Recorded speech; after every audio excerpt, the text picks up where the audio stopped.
I was going to write an anthem about my sister Jules, invent a brand new rhyme scheme, massacre the rules, capture every detail, the definitive rendition, till I remembered my bro's song. That snuffed out my ambition.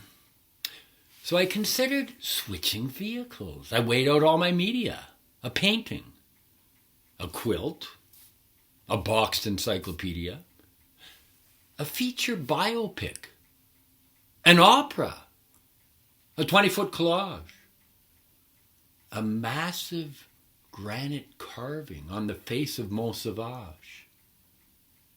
But even as I dreamt it up, I could see my sister cringe.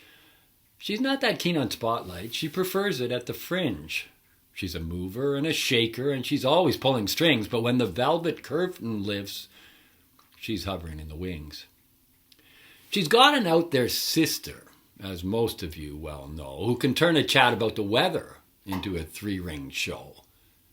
You'd think this might spell oil and water, despite their obvious love, but put the two together and they fit just like a glove.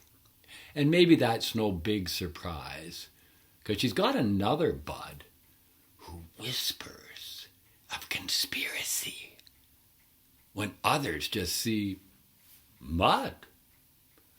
As a margarita sister, Jules is way out of control. I guess it takes a foil to unleash her reckless soul. But to try to capture Julia calls for vats of printer's ink. So if you hoped I was almost through, go get another drink. There are other sides, less advertised, you'd probably agree, that need the keen, discerning eye of a psychologist like me. The way she always steps up when folks are short a dime, a tendency to bat for folks who face an uphill climb. I was going to say philanthropy, but it happens on the sly. She does it out of selflessness, not to catch your eye. There seems to be a theme here about anti-self-promotion, a tendency to get it down, minus the commotion.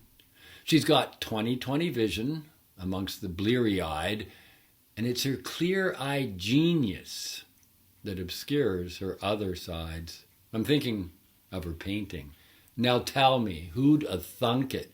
If you thought you had Jules pegged, she's thoroughly debunked it.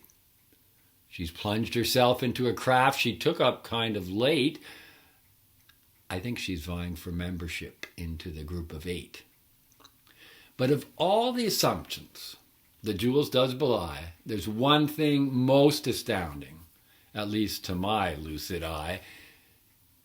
It dazzles choreographers, it confounds cardiologists, it snaps to full attention every able gerontologist. On hearing the descriptions, some question if they're factual, while others protest fervently and claim it's plain unnatural. I get it. It's outrageous. That's what I'm trying to say with this never-ending ending to ensure my point is made. You may have guessed already the thing that's on my mind.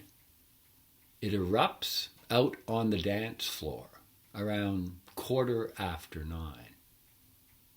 It starts with a head shake that builds up to a wiggle.